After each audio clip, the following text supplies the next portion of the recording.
In today's video, I'm going to teach you how to download multiple files from Google Drive. We'll keep this simple and clear so you can follow along without pausing every few seconds. First, open your preferred web browser and head to your Google Drive homepage. Make sure you're signed into the correct account, especially if you use more than one. The layout may look slightly different depending on your view, list or grid, but the process is the same. Next, select the files you want to download. Start by clicking one file to highlight it. If your files are in a row, hold Shift, then click the last file in the range.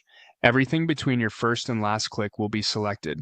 If the files aren't next to each other, hold Control on Windows or Command on a Mac while clicking each file you want.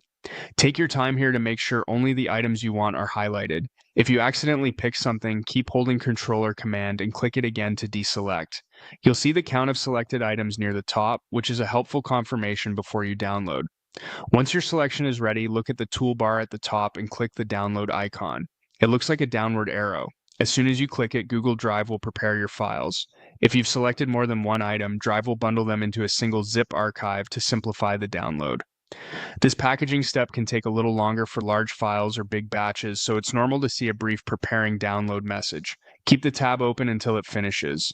Your browser will then start the download. By default, it usually goes to your downloads folder unless you've set a custom location.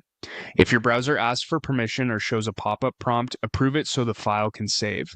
If you don't see anything happening, check for a small download bar or an icon in your browser's toolbar, and make sure any pop-up blockers allow downloads from Google Drive. A few quick tips to keep things smooth. Confirm you have access to all selected files, since items you don't own but can view will still download as long as you have permission. Leave some free storage space on your computer for the zip file, especially if you're pulling down a lot of data. And if your internet connection is slow, let the process run without switching networks or closing the tab. That's it. Open your downloads folder to find the Zippy, and you're all set with your files in one convenient package.